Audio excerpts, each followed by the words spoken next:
먼저 옆에 계신 성도님들과 잠시 인사 나눴으면 좋겠습니다. 참 잘 오셨습니다. 네, 하나님의 은혜가 함께 하시길 바랍니다. 네, 저는 설교 제목을 정할 때마다 참 고민이 많아요. 근데 제목을 보시면 고민을 전혀 안 한 것 같죠? 네, 근데 참 저도 제목을 잘 지어보려고 어떻게 제목을 지으면 성도님들께서 좀 재치 있게 느끼실까 그렇게 생각을 많이 하는데도 제가 그런 재치는 없는 것 같습니다. 그래서 자꾸 이런 재미없는 제목을 자꾸 붙이게 되는데요. 거기다가도 또 오늘 본문은 더더욱이나 참 상황 파악 못하는 본문을 골랐다고 생각을 하실 것 같아요. 네, 그리고 어떤 분은 이런 때 이런 본문은 좀 마음이 불편하다라고 생각하시는 분도 계실 것 같은데, 그렇지만 주님께서는 말씀에서 이 땅에 화평을 주러 오셨다라고 하지 않으시고 검을 주러 오셨다고 하셨어요. 우리의 그런 당연한 모습들에서 우리 주님의 말씀은 흔들어 깨우시는 거예요. 우리를 흔들어 깨우시고, 그래서 우리를 변화시키는 말씀이 바로 살아있는 진리의 생명의 말씀임을 믿으시기 바랍니다. 하나님께서는 만물을 창조하셨죠. 그리고 그 가운데 사람을 창조하셨습니다. 사람을 그 만물 가운데 두신 이유가 무엇일까요? 바로 하나님의 권세를 드러내고 이 땅 가운데서, 그리고 사탄 마귀를 짓밟기 위해서 사람을 이 만물 가운데 지으신 거예요. 그리고 그 최종 목적, 그 목적을 이루시기 위한 이 목표가 뭐냐면 이 교회인 거예요. 교회가 이 모든 이 땅의 만물을 주관하고 사탄 마귀를 짓밟는 그러한 역할을 하기를 원하시기 때문에 이 교회를 이 땅 가운데 또 두신 것입니다. 그래서 교회가 이런 기능을 하지 못한다면 사실 이 땅에서 교회의 존재의 의미는 없는 것이라고 생각할 수 있겠습니다. 사탄은 어떻게 해서 타락했죠? 사탄이 타락한 대략적인 내용이 이사야 14장에서 나오는데요. 이사야 14장 13, 14절에 보면 이 사탄이 이 하나님의 보좌를 시기한 그 보좌까지 본인이 자기가 올라가고자 하는 그 내용이 나와요. 이사야 14장 제가 잠시 읽어드리겠습니다. 내가 내 마음에 이르기를 내가 하늘에 올라 하나님의 뭇별 위에 내 자리를 높이리라. 내가 북극 지폐의 산 위에 앉으리라. 가장 높은 구름에 올라가 지극히 높은 이와 같아지리라 하는도다. 이게 이제 사탄의 배역에 관한 이야기인데요.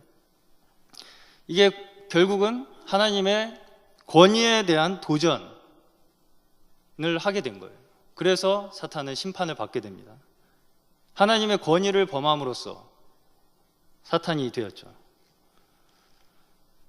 우리가 아무리 하나님을 섬긴다고 해도 우리가 만일 순종의 삶을 살지 못한다면 사실은 이러한 사탄의 일을 돕는 것이 될 수도 있다는 것을 우리가 주의해야 할 것 같습니다. 우리가 권위에 순종하는 것, 이것은 우리의 사실은 기본적인 삶의 원칙에 대한 부분입니다. 우리가 무조건 봉사하고 또 전도하고 예배드린다라고 해서 되는 것이 아니고요.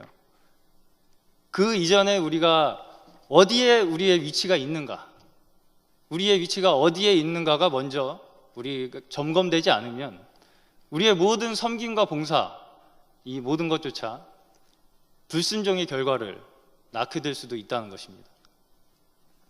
또 하나 우리가 알아야 할 것은요, 권위라는 것은 어떤 사람을 가려서 순종하는 것이 아니라는 것입니다.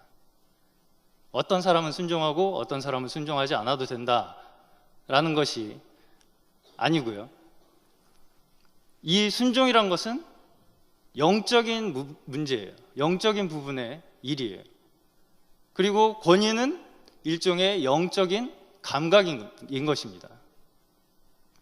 이게 단지 사람들에게 공손한 태도를 보이는 것, 그런 것을 말하는 것이 아니에요. 근본적인 우리의 삶의 원칙에 있어서의 문제라는 것입니다. 우리 주변의 곳곳에는 권위가 있어요. 주방에도 권위가 있고 방송실에도 권위가 있어요. 우리 성가대 또 찬양팀에도 다 각각의 권위가 있습니다. 물론 우리 당회 장로님들께도 권위가 있겠죠.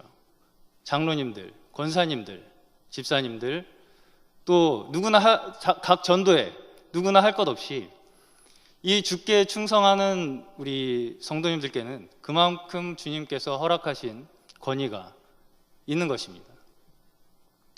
근데 또 다른 면으로 이 권위를 스스로 내가 권위다 라고 말할 수 있는 것이 아니라는 거예요. 그 모든 것이 하나님의 권위 아래, 그 모든 것이 하나님의 권위 아래 세워진 교회에서 가질 수 있는, 이것은 매우 귀한 것들이라는 것입니다. 이게 바로 비밀스러운 우리 교회 안에 감추어진 보석 같은 것들이에요.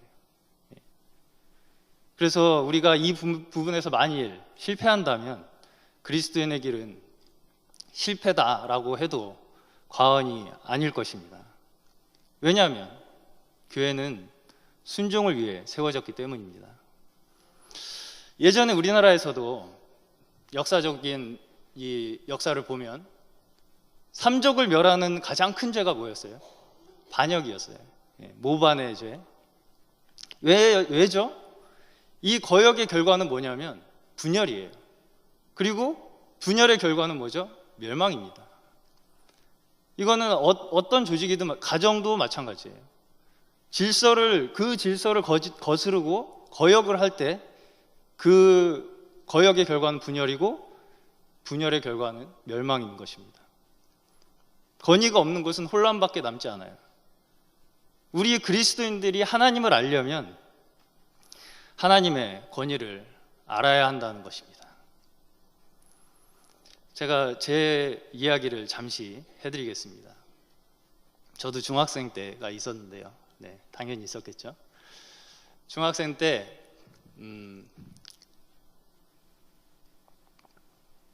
말썽을 많이 부렸어요. 네, 부모님 속을 많이 썩여드렸는데 이제 친구들을 좋아했어요. 친구들이랑 이렇게 사회생활, 나름대로의 중학생부터 이제 사회생활을 시작하잖아요. 네. 그 사회생활에 푹 빠져 있었는데 그때는 부모님과 대화를 하면 같은 한국말을 하는데도 전혀 대화가 통하지 않는 것 같은 거예요. 부모님이 너무 불편한 거예요. 너무 불편해요. 대화가 안 통하니까. 근데 이제 제가 몇 번 말씀드렸다시피 저희 아버지께서는 목회자십니다. 근데 성품이 워낙 검소하시고 또 강직하시고 의지가 강하세요. 예. 그러다 보니까 이제 항상 삶이 절제되고 검소하고 이렇게 살아야 하는 환경에 어쩔 수 없이 처해 있었죠, 저는. 근데 이제 저는 아버지에 비해서는 좀 자유로운 영혼입니다. 네, 뭐 사치스럽진 않은데 자유로운 영혼이에요. 그래서 중학생 정도 되니까 이제 그 자유로운 영혼을 발산화를 하고 싶어지더라고요. 그래서 나름대로 사회생활도 생기고 그러다 보니까 이 아버지가 너무 답답한 거예요. 너무 답답한 거예요. 그래서 좀 답답함을 해소하려고 나름대로 이제 활동들을 해보려고 여기저기 밖에서 찾아다녔죠. 그러니까 이제 어떻게 했어요? 부모님께서는 아버지께서는 속이 많이 상하셨겠죠. 그래서 부모님께 꾸중도 많이 들었어요. 예, 꾸중도 많이 듣고. 그래서 그때는 저희 아버지께서 말씀하시면 전혀 다른 세상에 있는 것 같은 거예요. 저의 생각을 전혀 이해하지 못하시는 것 같고. 그래서 혼자서 이제 막 꾸중을 듣고서 화가 나서 방 안에서 이런저런 생각을 하면서 막 생각에 꼬리에 꼬리를 계속 무는 거죠. 근데 어느 순간 어떤 경험을 했었냐면 그 꼬리에 꼬리를 무는 생각을 하다가 어느 지점에 딱 오니까 아, 이렇게까지 생각을 하면 부모님과의 연결고리가 끊어질 것 같은 거예요. 그렇게 화가 나고 막 속이 상한 상태였는데도 어떤 이 마지막 선이라고 생각되는 그 시점이 오니까 온몸에 소름이 싹 끼치는 거예요. 이 선을 넘으면 뭔가 내가 더 이상 전과 같은 사람이 아닐 것 같은 거예요. 마치 그 느낌이 고압선을 건드린 것 같은 느낌이 드는 거예요. 온몸에 확 이 소름이 퍼지는 그런 느낌. 우리가 일반적으로 부모님을 거역한다 그러면 불효자식이라고 하죠. 그리고 폐륜아라고도 하고, 그렇게 여기는 이유는 자신의 근본을 부정하게 되는 것이기 때문이죠. 그래서 제가 이 경험을 나중에 이제 혼자 생각을 해봤을 때 이게 우리가 지켜야 할 우리 양심 속에 이 권위의 느낌이라는 것을 나중에 알게 됐어요. 이런 권위를 우리가 함부로 대했을 때 그 사람의 인격은 우리가 알지 못하는 사이에 조금씩 손상이 시작된다는 거예요. 그리고 그 결말은 뭐죠? 그 결말은 결국 우리의 멸망으로 끝난다는 것입니다. 이것은 결국 사탄의 길을 따르게 되는 것이고, 그 길을 따르다 보면 결국 그와 함께 멸망을 맞게 된다는 거죠. 유다서에서는 육체의 사람들에 대해서 육체를 더럽히며 권위를 업신여기며 영광을 회방하는 자들이다 라고 표현하고 있고요. 우리는 구원받을 때 생명을 받았죠. 생명을 받으셨죠? 이 생명은 어떤 생명이죠? 주님의 생명인데요. 주님은 어떤 분이세요? 순종의 본을 보이신 분이에요. 결국 그 생명은 순종의 생명인 것입니다. 예수 그리스도께서는 죽기까지 순종하신 분이에요. 그렇기 때문에 우리가 예수를 믿고 먼저 배워야 할 것은 순종이라는 것입니다. 디도서 3장 3절에 보면 우리도 전에는 어리석은 자요 순종치 아니한 자요 라고 하고 있어요. 또 로마서 11장 30절부터 보면 믿는 자들을 순종하는 자들, 또 믿지 않는 자들을 순종치 아니하는 자들, 이렇게 얘기하고 있어요. 이 말씀을 미루어 봤을 때 육체는 불순종이고 성령은 순종입니다. 이것이 바로 우리 성도들을 분별하는 커다란 하나의 기준이 된다는 거예요.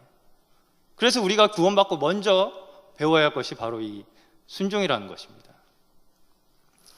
우리는 하나님의 나라를 왕국이라고 이야기하죠. 왕국. 왕국이란 뭐죠? 왕이 다스리는 나라가 왕국이죠. 그러면 왕이 다스린다는 것은 그 왕이 권위를 갖고 있다는 거예요.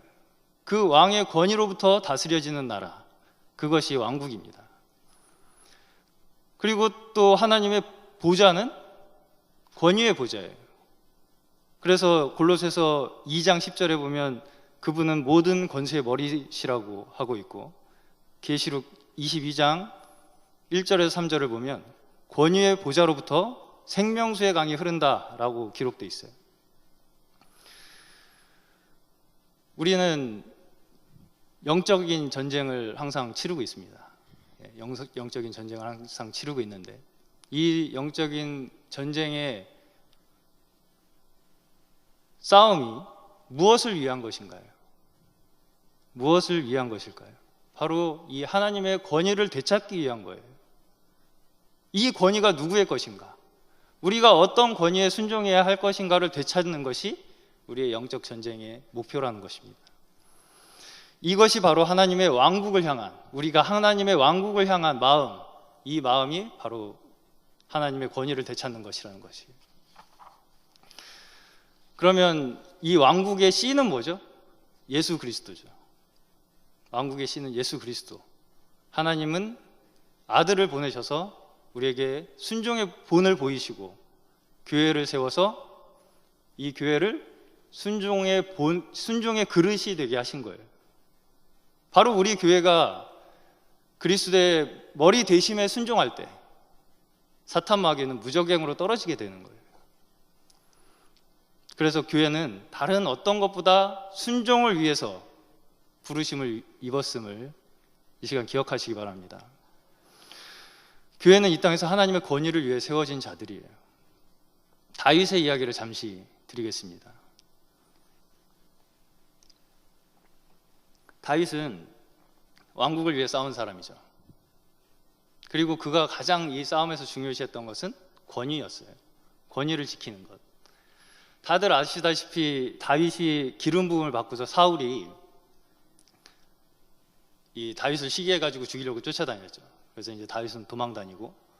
근데 이제 어느 날 다윗에게 기회가 왔어요. 눈앞에 자고 있는 사울이 놓여져 있었죠. 근데 이제 다윗이 어떻게 했죠? 그 당시에 그냥 끝냈으면 모든 상황이 종료될 수 있었는데 다윗은 그냥 옷자락만 베고 나왔죠. 옷자락만 베고 나왔어요. 근데 그 후에 말씀에 뭐라고 기록이 되어 있냐면 마음이 찔렸다고 기록이 되어 있어요. 다윗이 그 옷자락을 벤 것으로도 마음이 찔렸다라고 기록이 되어 있다는 것이죠. 이 느낌이 뭐죠? 이 느낌이 바로 권위를 매우 두렵고 예민하게 다룬다는 거예요. 이 다윗이. 그리고 하나님은 이런 이 다윗의 태도를 매우 귀하게 여기시고 그래서 그를 권위의 가장 큰 권위로 인정하시고 크게 사용하셨죠. 그러면서 그를 마음에 합한 자다라고 말씀하시고 그의 왕국을 오늘날까지도 이르게 하고 계시는 것입니다. 이제 본문 보겠습니다. 오늘 본문 말씀은 지금 우리에게 적용하기가 너무너무 힘든 말씀입니다. 하지만 이 성경에서 주님의 말씀은 모든 권위는 하나님께로부터 나오는 것이다 라고 말씀하고 계세요. 그러면 지금 이 시대를 살고 있는, 특히 2016년 12월 4일을 살고 있는 우리는 이런 말씀을 어떻게 우리에게 적용해야 할까? 참 고민이 되는 부분입니다. 분명 세상에는 불의한 권력이 있습니다.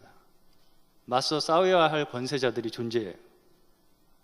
그러면 우리는 이러한 일들에 대해서 어떻게 대처해야 할까요? 무조건 순종해야 할까요? 만일 그렇게 무조건 순종했다면 우리나라가 일제강점기 아래 있을 때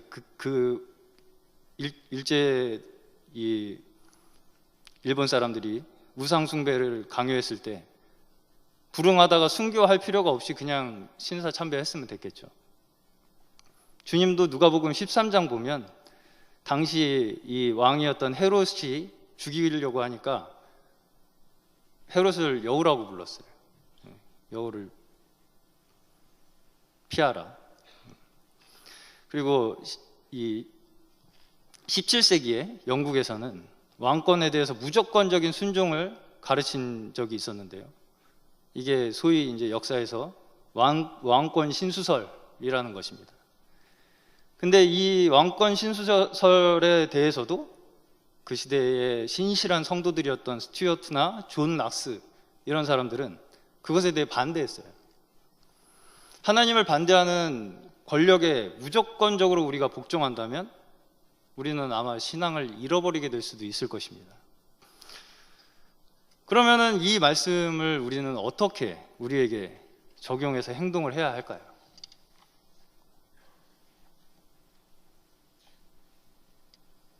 그때 그리스도인들은 어떻게 행동했냐면 순교로서 그 권위에 복종했던 것입니다. 우리 그리스도인들이 성경의 주님의 가르침에 의해서는 육적인 분열의 일, 또 반역의 일에 가담하는 것은 근본적으로 주의 길이 아니라고 가르치고 있습니다. 그렇게 신자들을 핍박하는 정권조차도 하나님의 손에 쓰임받는 자들이다라고 말씀에서 가르치고 있어요.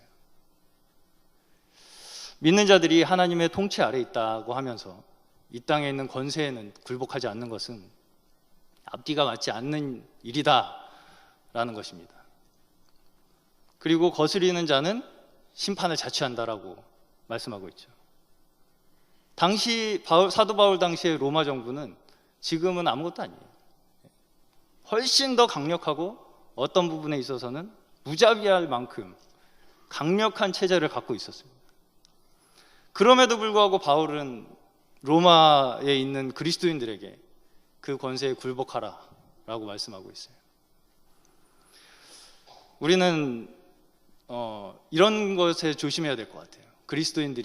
세상 사람들이 그리스도인들을 보기에 그리스도인들은 세상에 불만이 있는 사람들, 혹은 그리스도인들은 정권을 전복시키려고 모인 집단, 이런 인상을 주게 되는 것에 대해서 매우 조심스러워야 된다고 생각합니다. 사도 바울 또한 본문에서 그리스도인들이 그런 인상을 주는 것은 옳지 않다라고 말씀하고 있어요. 오늘날 대한민국은 그 권위가 땅에 떨어져 있습니다. 더 이상 떨어질 수 없을 만큼 떨어져 있어요. 그것은 또 저는 어떤 한 개인의 문제다라고, 개인의 책임이다라고 얘기할 수 없다고 생각합니다. 그리고 그 거역의 분위기 속에서 누구나 쉽게 거역을 행할 수 있는 분위기가 됐어요. 불순종의 병에 걸리게 된 거예요. 이것은 우리가 옳고 그름의 문제를 분별하는 문제와는 별개의 문제예요. 어떤 것이 옳고 그르다라는 것을 분별하는 문제와는 별개의 문제라는 것입니다. 우리 마음을 지키는 문제라는 거예요. 사실상 이 권세자들의 부패와 범죄, 이런 부분들과 그가 가지고 있는 권위의 문제는 사실 우리가 분리해서 생각해야 할 필요가 있다는 것입니다. 어찌됐건 말씀에서 우리에게 가르치는 것은 그리스도인이 사회 속에서 첫 번째 태도는 국가적인 권세에 대해서 의무로 또 원칙적으로 권세에 복종할 것을 권하고 있어요. 그 이유는 모든 권세가 하나님의 정하신 바이기 때문이라는 것입니다. 하나님은 이런 나라에서, 이런 하나님의 왕국에서 진정한 질서와 권위가 세워진 이 교회를 원하신다는 것을 기억하시기 바랍니다. 우리가 권위를 지키는 것은 쉬운 일이 아니에요. 권위를 지키는 것은 목숨을 잃는 것과 같은 일이에요. 그러나 우리가 이런 순종의 영이 우리 가운데 회복되어지고 그러한 하나님의 권위가 지켜진다면 우리 속에 가장 참된 기쁨과 평안이 있을 것이라고 믿습니다. 오늘날 그리스도인들에게서조차 사실은 이런 순종의 모습을 찾아보기가 힘든 것이 현실입니다. 믿는 이들도 어떤 일이 생기면 서로 오해하고 등을 돌리고 배신하는 일이 너무나 비일비재합니다. 이런 일들이 왜 일어날까요? 결국은 다 자기를 위하기 때문이죠. 내 자아가 건드려지지 않고 자신에게 손해가 없을 때는 서로 순종하는 것처럼 보입니다. 근데 어느 날 자기가 존경하고 신뢰하던 사람이 자기에게 더 이상 득이 되지 않고 그 사람 때문에 오히려 손해를 볼 것 같고 그런 상황이 일어났을 때는 거역의 마음이 일어나게 되는 거예요. 타락한 인간은 근본적으로 자신을 위한 존재이기 때문입니다. 그래서 순종은 우리의 목숨을 맞바꾸는 것과도 같다는 것입니다. 순종할 수 있을 때 순종하는 것은 누구나 할 수 있습니다. 하지만 진정한 순종은 우리 사람의 힘으로는 할 수 없는 것, 목숨을 잃는 것과도 같은 느낌이 드는 것, 그럴 때 순종하는 것이 주님께서 기뻐하는 순종이라는 것입니다. 나에게 은혜를 주었던 사람이 지금은 내 길을 막는 것 같이 보이고 내가 앞으로 나가려는 것을 막는 것 같을 때에도 우리가 과연 순종할 수 있을까요? 아마 결코 쉽지는 않을 것입니다. 근데 우리는 이런 정말 우리의 생명을 맞바꾸는 것 같은 경험을 통해서 이런 순종을 배움으로써 주님의 인격을 닮아가는 것입니다. 이렇게까지 하면 내 숨이 막혀서 이제는 죽을 것 같은 그런 상황에 이르렀을 때, 어느 날 목숨과 순종을 바꾸어야 할 것 같은 상황이 생겼을 때 우리는 어떻게 하시겠습니까? 욥이 모든 것을 뺏겼을 때 그의 아내는 하나님을 저주하고 죽으라고 했습니다. 만일 그렇게 했다면, 그때까지 하나님을 믿고 사랑한다고 했던 것은 결국 그에게 많은 재산들이 있고 행복이 있고 재물들이 있고 가축들이 있고 건강이 있고 모든 것이 있기 때문에 하나님을 사랑하는 것밖에 되지 않을 것입니다. 모든 걸 빼앗아가도 하나님께 순종할 수 있고 찬송할 수 있겠습니까? 그때 욥은 뭐라고 했죠? 주신 자도 여호와시요 취하시는 자도 여호와시다 라고 이야기했습니다. 말씀을 정리하겠습니다. 우리는 하나님을 사랑하는 열정만 가지고 믿음의 사람이라고 생각할 수 있는 그런 사람들입니다. 근데 그 믿음이 증명되기 위해서는 많은 시간이 필요해요. 오늘 이 시대에 주님이 원하시는 주님의 종은 절대적이고 전폭적으로 심지어 자기를 잃기까지 주님께 순종할 수 있는 자들, 이런 자들을 주님께서는 원하고 계세요. 오늘날 우리 그리스도의 몸인 교회는 순종이 그 기초가 되고 또 우리의 간증은 순종이 되어야 합니다.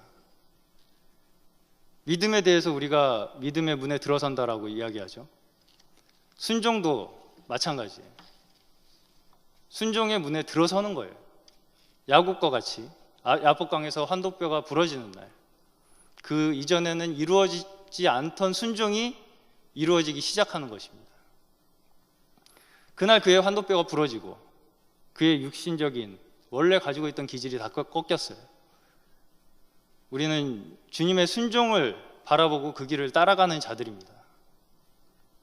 또 그 순종을 진정 바라본 자들이라면, 주님의 순종을 진정 바라본 자들이라면 그것을 본 이전의 나와 그 후의 나는 결코 같을 수가 없다는 것입니다.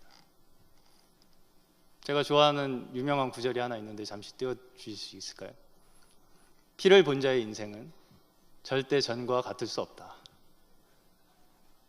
유명한 구절인데 교역자실에서만 유명한데요. 네, 제가 제 카톡 메시지로 띄워놓은 글입니다. 이 피라는 게 순종이에요. 주님의 순종이잖아요. 주님께서 우리에게 보여주신 게 결국은 자신의 목숨을까지 드리면서 보여주신 것이 주님의 순종이라는 것이죠. 그러면 그 순종을 본 우리는 그 이전의 삶과 이후의 삶이 같을 수 없다는 것이죠. 이런 혼란된 시대에 사는 저희들에게 다시 한번 주님의 이런 진리의 길을 마음속에 새기며 나아갈 수 있기를 바랍니다.